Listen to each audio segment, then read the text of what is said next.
In today's episode, we'll talk with Severi, our CTO and co-founder, about his crazy passion for golf, his love-hate relationship with hardware, and what it's like to be a Finn.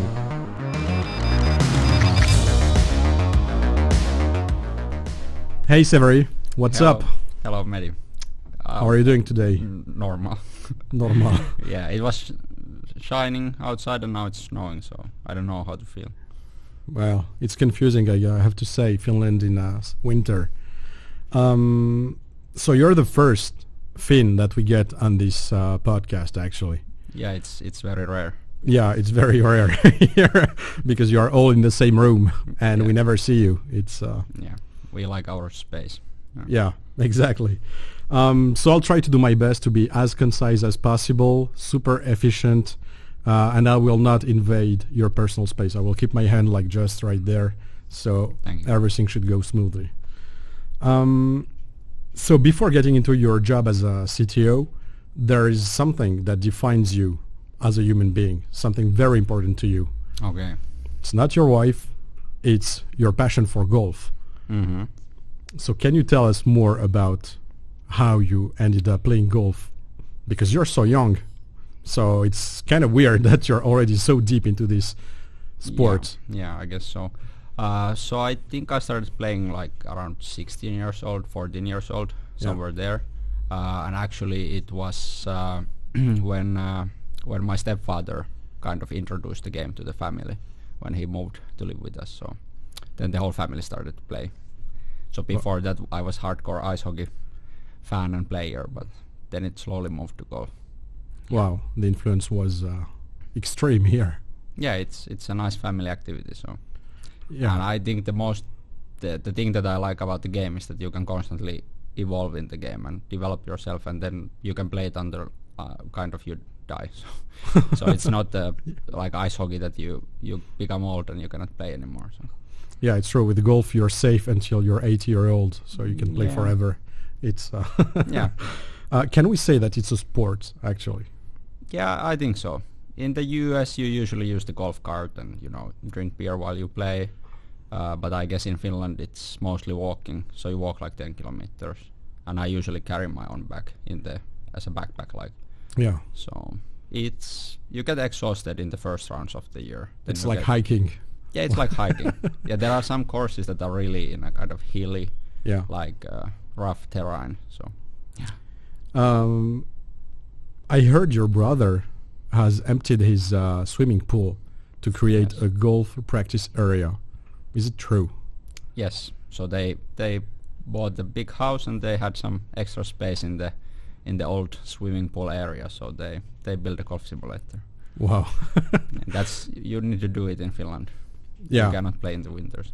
Yeah, it's true. Like the weather doesn't allow you to practice all year long. So yeah. What would be your level today? Is there a ranking system? How do you define your levels?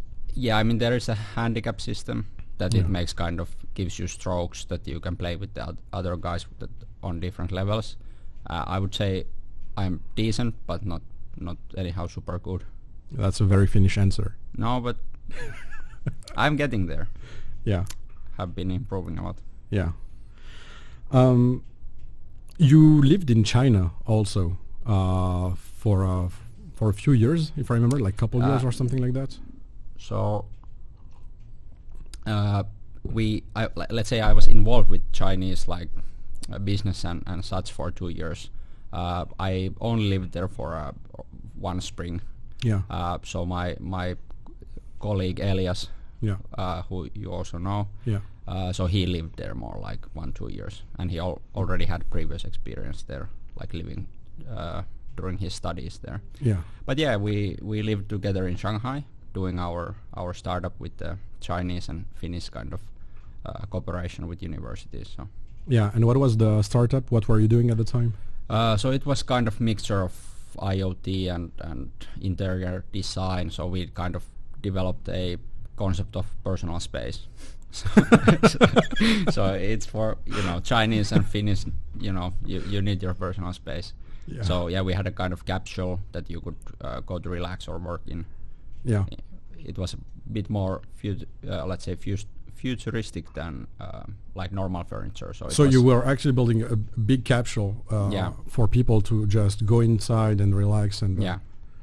And how was it IoT? Like how was it connected? Well, we had some work with universities in Finland to kind of embed different kind of measurement systems in the capsule, that it would react to the user, that it would kind of feel your mood and make the lighting and music according to your kind of mood and stress situation and so on.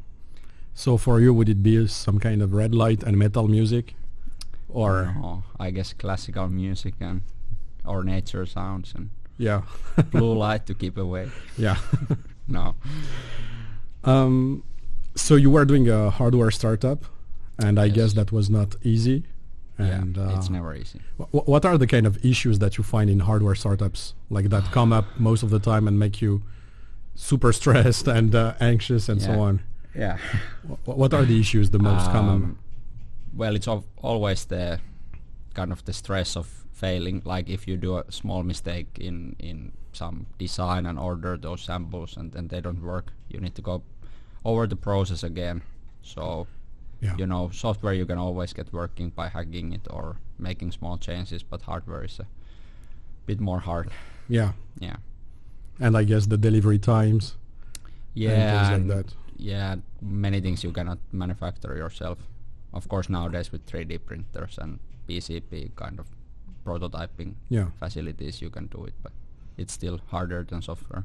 Yeah, and I guess when you build a big capsule for a human being to be inside, you need to build big pieces and get shipped and so on. Yeah, of course, that's why we were in China, but still, it's it consumes money and it consumes time. So. Yeah. So after that experience, did you think that you would do another hardware startup? No, I promised myself that I won't. Or let's say that I won't be the guy. Yeah. I don't mind hardware startups or projects, but I don't want to be one tinkling with all the hardware, because then you need to carry like 10 kilos of electronics with you. Yeah, and can you tell us what's your job today at Surrogate? Yeah, it's pretty much hardware. So yeah. So you carry stuff. Yeah. You build, you solder. Yeah, and I cannot fit anything on my table. Yeah, hardware life, I guess. So can you tell us a bit more about your role as CTO in Surrogate? What's your mission here? Well, my mission is to get everything working. So I'm doing, well, all around. So I'm touching the back end, front end, hardware, of course business as well, and hiring. Yeah, so everything. But now more hardware, because we have strong team in the software side. Yeah, you were involved quite deeply in the electronics process in the beginning, like to build all the boards and solder them and build the first cars that we use for our games. So yeah, you had your hands deep into the hardware things. So that's actually a question I wanted to ask you. How do you see that your job evolve from now on? Because we have already like a few games. We're hiring a hardware guy now. So how is it gonna evolve for you? Yeah, well, I guess it's more like streamlining what teams do here, and that we can reuse, for example, the hardware in new games and kind of do less mistakes by having kind of team for the hardware rather than one guy. So it's more management. Yeah. But of course I like to prototype and stuff, so I do continue that.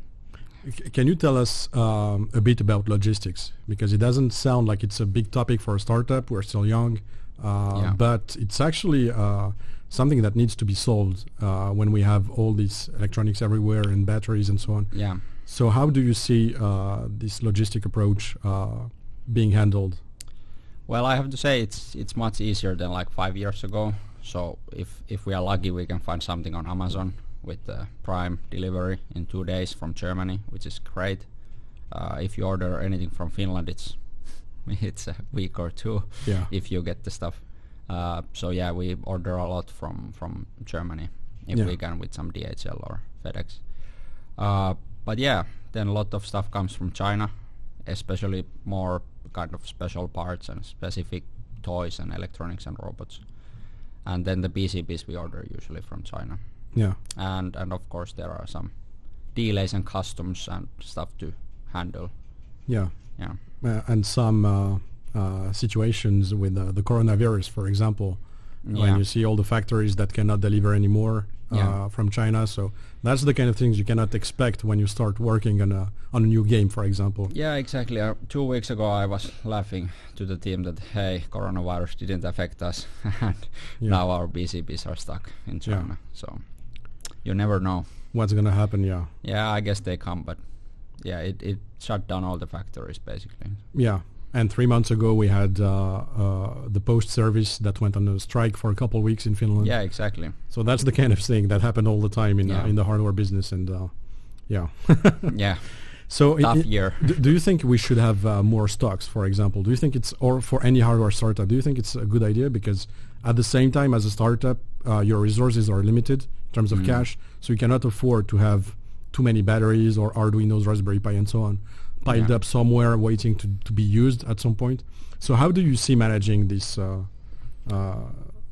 whole logistics in that regard? Well, I guess we have some stock of the components we know we are going to use.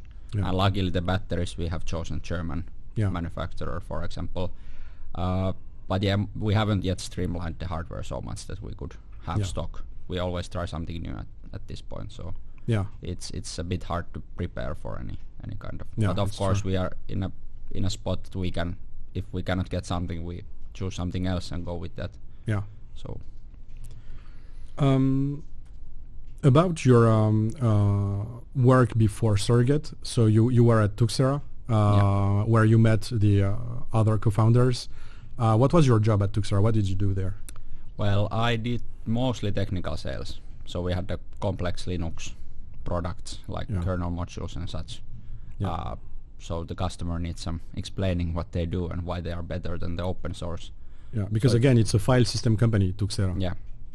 Yeah, so I was mainly focusing on automotive customers, so I traveled a lot in Germany and US and Asia, meeting with the automotive customers and explaining what we do and managing some projects, getting the file system in the car infotainment systems and such.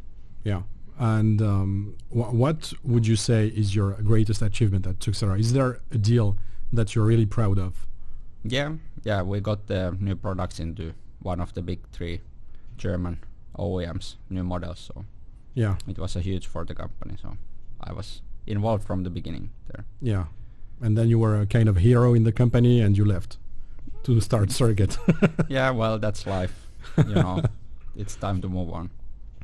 About that, what motivated you to leave Tuxera and jump into Surrogate? Was there a moment where you were hesitating between going back to the startup world or staying in a big company, or was it obvious for you that you needed to leave? Well, it was not obvious. It was a nice workplace and I was good at my job and I got to travel a lot, which was good and bad. Yeah. But yeah, I wanted to do more technical stuff. Yeah. So I wanted to get my hands dirty, and I think role as a CTO is a nice way to combine business and engineering. So so it was in that sense I always wanted to have a successful company, so I had to try at least once more. Yeah. Yeah. So, and you got your hands super dirty here. Yes. So all good. Did you always have this kind of entrepreneurship mindset? Because you did this hardware startup in China, you launched Surrogate recently. Did you always feel that you wanted to build your own thing, even from a young age, or was it later on?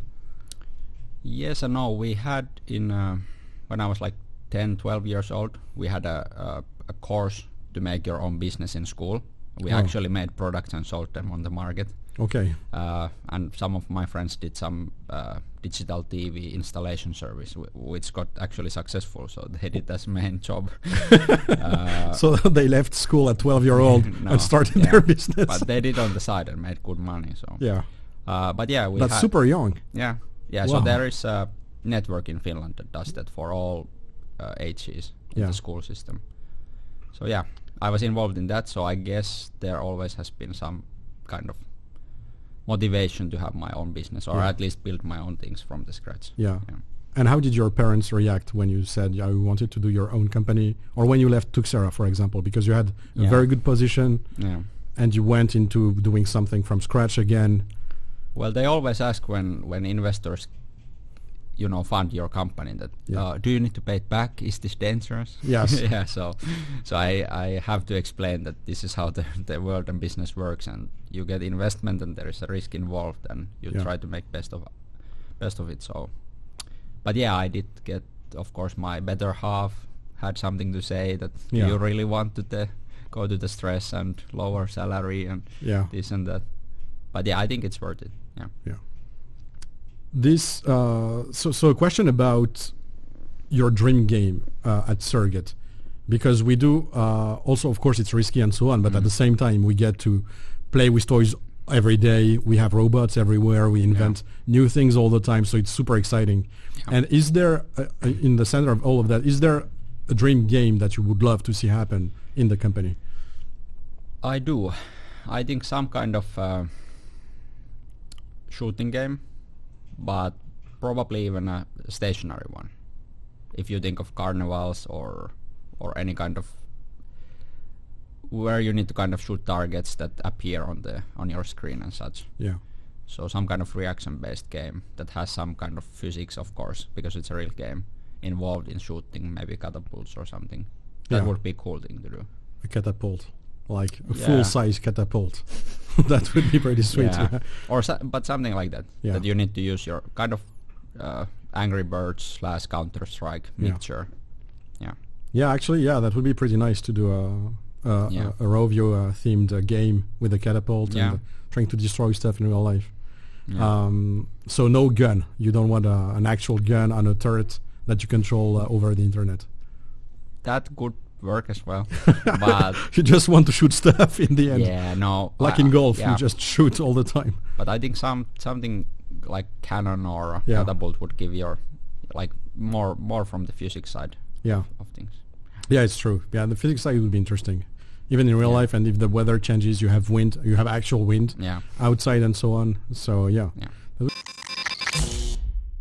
So we are now creating all these real-life games as the catapult shooting. But you started in video games, obviously, as all of us, before these online real-life games existed. What was the first video game you played? Do you remember? I think my father bought us super good gaming PC. It was 10,000 local currency at the time. It had 400 megahertz and Windows 95 running, and I think I played Red Alert, the original Red Alert, when I was like 5 or 6 years old. Wow. So I played the campaign. Yeah. So that brings memories. And then we had Merian Valtias, which is kind of Baltic Sea kind of building your navy and kind of 2D storyline kind of campaign. You can play multiplayer or one player mode. So those two are kind of the earliest game. Pretty nice game, the Navy game. That's funny because in the army, so you did your military service in Finland as all the men, I guess, or most of them, and you were involved in boats and the Navy. Yeah. Can you tell us a bit more about that before we jump back to the video games? Yeah, so I had the luxury to get into kind of special unit that only 20-30 per year get to. So it's part of Navy. It's still this 1 year kind of officer path. Because usually people stay 6 months in the army. Or 9 months. 9 months, okay.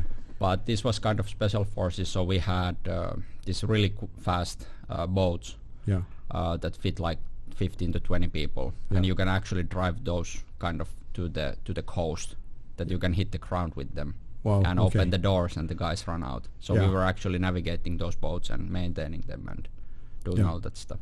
So you were in hardware again on the boats. Yeah, exactly. Blew up a few engines. Yeah. Wow. Pretty nice. So you started on these two video games, Red Alert and this Navy game. Yeah. And what's the game you played the most throughout your life? An online game, I guess, like Dota or League of Legends or something like that. Well, it started. I first played Morrowind. I don't know what this is. Well, it's it has this. The latest part is this Skyrim. Oh, okay. Yeah. So I played the first 3D version of that a lot. Then was World of Warcraft times. A lot of Nintendo. So all Marios, Zeldas. Okay. And then later, after World of Warcraft, Dota. A lot of Dota. Dota 2. Dota first and then Dota 2. Yeah. What's your level in Dota 2? Did you reach a high level or? There is level per game. No, but I mean like your the ranking. Yeah.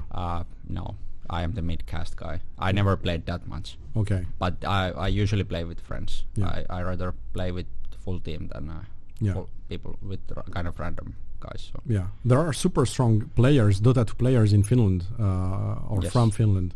Like they won the international, like the biggest event a few times now with Team OG. So that's a country. I have met them. We went to watch the major in Ukraine. And the Finnish team or the Finnish guys won, so we had the after party with them. Okay. so it was a pretty nice experience.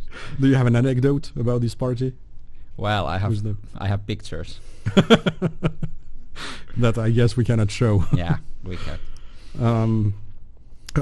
How would you explain that Finland is so good at video games? Because there are many amazing eSports player from Finland in different games, from Counter-Strike to Dota 2, as we said.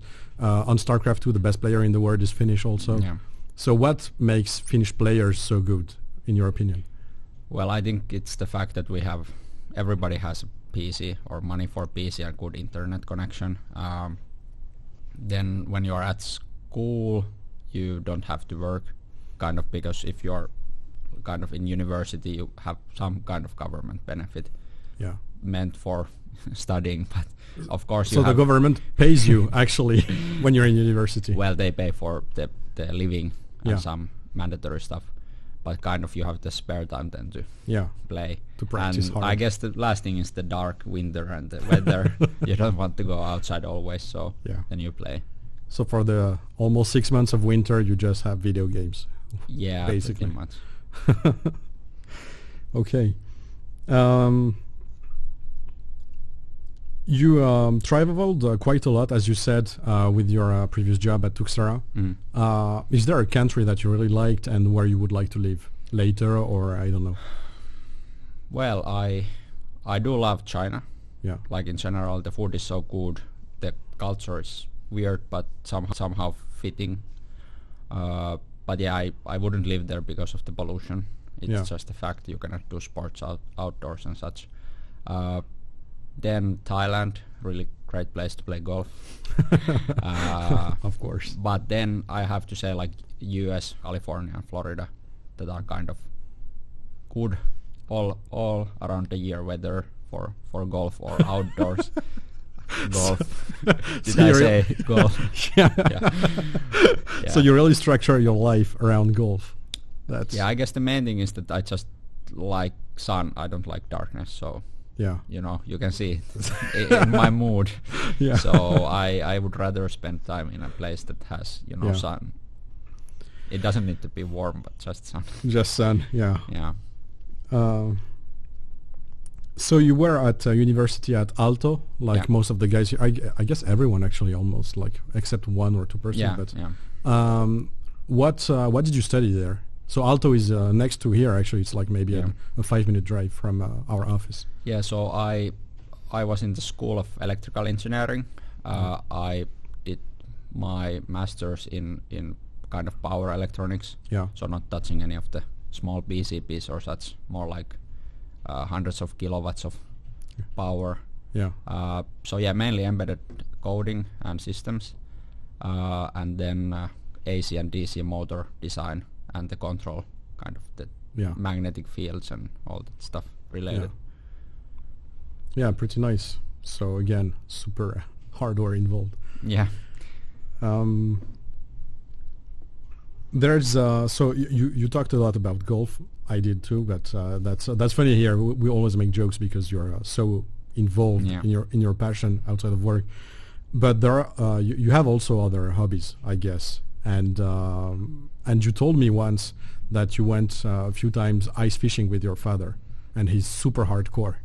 into ice fishing. Can you tell us what is ice fishing and how you can be hardcore at ice fishing in Finland? Well, in general, in Finland, you have for normal fishing in the summer and the ice fishing in the winter, you have competition and leagues, of course. Well, ice fishing is type of fishing. You go on ice, drill a hole, and fish from the hole. So usually you have a bench, a backpack with a bench integrated. You sit there. What? Integrated? Okay. So you have a backpack. Yeah. You open it as a chair. I thought it was like you just sat directly, like the backpack had the chair involved. No. You open it up a bit. Anyway, you run with that and the huge drill you have with you, and then you fish. And where do you know where to drill? How do you know? Well, you need to have kind of the map of the lake, and you need to know what kind of fish you want and how deep the water is. Is it sunny day or what time of the day it is? Yeah. And so for certain fish you go in the night. Yeah. And so on. And do you have a sonar or something like that? No. You have that in the summer, but you can buy a map with the depth of the lake measured for you. Yeah. It's and are you good at that? I haven't done it in a while. Yeah. It was more when I was young. I went with my father and grandfather. Yeah. It was kind of I just ate and drank hot cocoa and hot chocolate. And typical Finnish day. Yeah. What kind of kid were you? Were you the popular kid? Were you the smart one, the geeky, sporty kid, or were you the bully in the classroom? Well, I think I was like sporty and geeky at the same time, and then I was basically friends with everybody. So you usually have these groups and you are only with your own group. Yeah. But I was with the heavy metal guys and then the sport guys and then the nerd guys. Yeah. So I blend in. That's my superpower in life. So yeah. And did you keep friends from that period of time? Because usually when you go from different groups, at some point it's hard to keep in touch with. Yeah, actually everyone. We did. Yeah. Yeah, with all of the groups. What? Really? Yeah. Yeah, it was like I played sport with one group, like as a hobby as well. Yeah. Ice hockey. Then I played computer games with the nerds, and then I actually hanged out with the heavy metal guys. Yeah, and you still see them today? Not too much, because most of them live in other cities. Yeah. Yeah. In last episode, we had Stan, the CM1 co-founder, and he's Russian. And he said that what he loves about Finland is that the culture is similar to the Russian culture. Since you live with the Russian, your wife, how would you describe the cultural fit between Finland and Russia? Yeah, I think it's pretty similar. Like there are big differences, but the core of the culture is the same. What would be the differences? The yelling, maybe. Well, I think one of the when you visit Russia, it's just so like nice to go. Like you are invited for dinner. There is always, even if you just go for coffee, there is dinner waiting for you. Some vodka or wine or some, or cake. Yeah. And random people you don't know, you can go to their house and they offer you all this kind of nice things. And so I think that's different from Finland. So in Finland, if you go to someone you don't know, they will not invite you into. No, it's like dinner. It's like not maybe a custom in Finland just to gather people every night somewhere to sit and eat together. Yeah. And just talk. So I guess that kind of. And also I think the concept of family is a bit closer there, that you have really, let's say, close relation with at least your grandparents. Yeah. Of course, it depends on the family in Finland, but those are the bigger kind of positive sides on Russian culture compared to Finland, maybe. And what would be similar between the two countries? Well, I think in general, kind of heavy food and drinking. Yeah. I think the nature of people in general, like there are rumors that we are quiet and we don't like each others and such. But in at least when you are with your friends, you are really open and loud. Yeah, but you would say that the Russians are also a bit cold compared to the Mediterranean countries. Yeah, for sure. Yeah. But how I feel like I have no issues with Finns or Russians. So yeah. So it's I like don't know for you it's not cold, it's normal. Yeah. Yeah. So thank you, Severi, for joining us today. And I know you have a dinner to prepare. You have some guests tonight, so we'll let you go and cook. What are you going to cook, by the way? I will make Thai food, so pad kravao. So it's minced meat with chili and basil. Yeah, pretty nice. Yeah. Do you have some dessert? Well, the guests wanted to cook that, so I let them choose. Yeah, let's No hope it's idea. good. Yeah, and good luck for getting the remaining 5 Finns on the podcast. Yeah, that's going to be a tough one. People Yeah. don't want to be on video, so I'll try my best. Yeah, thank you, Manny. Thank you. Bye-bye. Bye.